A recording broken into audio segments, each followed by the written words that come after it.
Timur جو حکومت کے اخراجات کم کرنے کی جب بات آتی ہے تو ہم دیکھتے ہیں کہ بڑے کوئی آئی واش قسم کے کچھ اعلانات ہو جاتے ہیں, ریڈ کارپٹ نہیں ہوگا, یہ نہیں ہوگا. آپ اپنی کابینہ کا سائز کم نہیں کرتے اور پھر آپ بزنسز سے اس طرح سے باہر نکلنے میں انٹرسٹڈ نہیں ہیں. ابھی لگ رہا ہے کہ ہے انٹرسٹ, کچھ سنجیدگی نظر آئی ہے کہ آپ جو اسٹیٹ ہے اس کا رول ذرا کم کریں. یہ ہو پائے گا آپ کے خیال میں, اور اس کا کتنا فائدہ ہوگا؟ کیونکہ مطلب 100 بلینز کا ڈیلی لاس میکنگ اینٹیز جو ہیں وہ پاکستان کی ریاست جو ہے اس وقت چلا رہی ہے, تو وہ you can't become a joke کہ آپ ساری زندگی ان کو پیسے دیتے رہیں. اور جیسے اسٹیل مل ہماری بند پڑی ہوئی ہے, لیکن اگر آپ اس کا پول دیکھیں گے ٹرانسپورٹ کا تو پتہ نہیں کتنے پیسے ابھی بھی جا رہے ہیں, فیول کے پیسے بھی جا رہے ہیں. تو مطلب جس طریقے سے یہ سارا سٹرکچر کام کرتا ہے, اس میں آپ کو لگتا ہے کہ حکومتی اخراجات کو کم کرنے کے لیے کچھ سیریس ایفرٹ کرنی پڑے گی؟ دیکھیں جی, سب سے پہلے تو عشرت حسین صاحب کی رپورٹ آپ ضرور پڑھیں, ان کے بڑے اچھے مضامین ہوتے ہیں. انہوں نے یہ بتایا ہے کہ صرف 10 ایسی اسٹیٹ اونڈ انٹرپرائزز ہیں that account for about 80% of the loss, اور ان 10 میں سے جو ہیں 5-6 جو ہیں وہ ڈسکوز ہیں, اور ڈسکوز کا لاس جو ہے وہ سب سے بڑا ہے. اور ڈسکوز کا لاس بڑے ہونے کی وجہ یہ ہے کہ آئی پی پی سے مہنگی بجلی آپ لے رہے ہیں, تو بات پھر وہاں پہ گھوم کے وہیں پہ آ گئی. اور باقی جو انٹرپرائزز ہیں ان کے اپنے اپنے مسائل ہیں جن کو ہم حل کر سکتے ہیں. کچھ تو آلریڈی پروفٹ میں جس طرح شامل ہیں.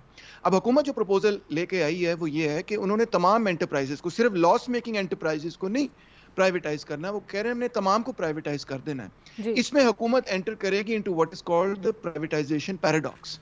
وہ یہ ہوتا ہے کہ جو صنعت آپ بیچنا چاہتے ہیں جو کہ لاس میکنگ انٹرپرائز ہوتی ہے وہ کوئی خریدنا نہیں چاہتا, اور جو آپ بیچنا نہیں چاہتے کیونکہ وہ پروفٹ میکنگ ہے وہ فوراً بک جاتی ہے.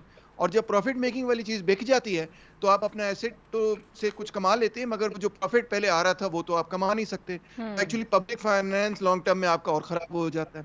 اور جو دوسری طرف جو لاس میکنگ انٹرپرائز ہے اس کو بیچنے کے لیے حکومت کے پاس جو اسٹریٹجی ہے وہ بہت بری ہے. وہ یہ ہے سوورن گارنٹی والی اسٹریٹجی. اب وہ ڈسکوز پہ بھی جب بیچ رہے ہیں تو کہہ رہے ہیں ہم کنسیشنل ٹرمز پہ دیں گے. اب کنسیشنل ٹرمز کیا ہیں مجھے تو نہیں معلوم, شاید عارف صاحب جانتے ہوں, مگر مجھے جو خدشہ ہے وہ یہی ہے کہ جس طرح نیپرا وغیرہ نے پہلے کراچی الیکٹرک کو جس طرح مینیج کیا تو وہ بھی سوورن گارنٹی پہ ہی گریڈ دیا گیا. اور کراچی الیکٹرک کو ہم جتنی بڑی سبسڈی دیتے ہیں, پورے پاکستان میں کسی کو اتنی بڑی سبسڈی نہیں ہے جتنی کراچی الیکٹرک اکیلے کو سبسڈی ہے. ساتھ میں یہ بھی سوچا جا رہا تھا کہ ہم ان کے بورڈ آف گورنرز چینج کرتے ہیں اور ان کو ریفارم کرتے ہیں, اور یہ جو مطلب پروفٹ میکنگ والوں کو پہلے بیچ دیتے ہیں اور پرائیویٹائز کر دیتے ہیں, اور لاس میکنگ والوں کو ٹھیک کر کے, وہ ٹھیک اگر آپ اب تک نہیں کر سکے تو کیسے 2 سالوں میں کر لیں گے؟ نہیں بالکل بالکل, بہت برا منصوبہ ہے میرے اوپینین کے اندر, جس سے اور زیادہ مسائل میں پھنسیں گے. دیکھیں ایک چیز کو ریکگنائز کرنا چاہیے کہ ہر چیز کی پرائیویٹائزیشن کوئی سلوشن نہیں ہے. ٹھیک ہے, you have to think about privatization کہ اس کے کس سیکٹر میں اچھی چلتی ہے کس سیکٹر میں بری چلتی ہے. آپ نے 90s کے اندر پاور سیکٹر کی پرائیویٹائزیشن کی اور اس کے ڈیزاسٹرس ریزلٹس آپ نے پچھلے 30 سالوں میں دیکھ لیے کہ ایکچولی ڈاکٹر پرویز طاہر کی اسٹڈی کے مطابق ہم پچھلے 30 سالوں سے ہی ڈی انڈسٹریلائز کر رہے ہیں. پرسنٹیج ٹرمز میں پر کیپٹل جی ڈی پی کے اوور آل پائی چارٹ اگر آپ دیکھیں اس میں ہم پیچھے جا رہے ہیں. اور اس کی نمبر 1 وجہ ہے کہ ہماری کاسٹ آف الیکٹرسٹی جیسے جیسے بڑھتی جاتی ہے تو کاسٹ آف ڈوئنگ بزنس بڑھتی جاتی ہے. جیسے کاسٹ آف ڈوئنگ بزنس بڑھتی جا رہی ہے تو جیسے ہمارے ساتھی لاہور چیمبر آف کامرس سے بتا رہے ہیں آپ کو بالکل ایکوریٹلی کہ آپ کی ایکسپورٹ کی پرائس بھی بڑھتی چلی جائے گی, آپ کمپیٹیٹیو ہی نہیں رہیں گے اکانومی کے اندر. جب واپڈا پہ آپ چلا رہے تھے کہ مانا کہ بجلی نہیں آتی تھی مگر جو آتی تھی وہ سستی آتی تھی, جب سستی آتی تھی تو آپ کموڈیٹیز بھی بہتر دام پہ بنا سکتے تھے, وہ ایکسپورٹ بھی کر سکتے تھے, بیچ سکتے تھے, ڈیمانڈ بھی جنریٹ کر سکتے, اکانومی بہرحال چل رہی تھی. جیسے ہی آپ نے پاور سیکٹر کو پرائیویٹائز کیا آپ نے باقی تمام صنعت کو بیسکلی برباد کیا.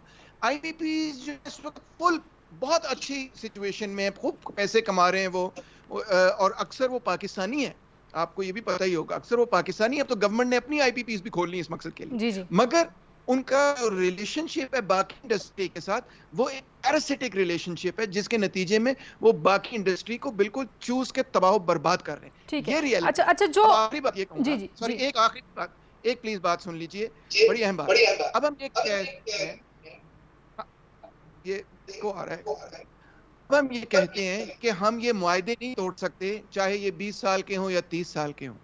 مگر غور کیجئے کہ ہم کیا کہہ رہے ہیں, اس کا مطلب کیا ہے. اس کا مطلب یہ ہے کہ ہم یہ معاہدے نہیں توڑیں گے اگرچہ ہم پوری پاکستان کی صنعت اور پاکستان کی معیشت کو بات کرنے کے لیے تیار ہیں, وہ تباہ ہو جائے مگر یہ معاہدے نہیں ٹوٹ سکتے. You have to think carefully what is at stake. What is at stake on the one side is the economy of Pakistan as a whole, and on the other side are those contracts with the IPPs. Thank you.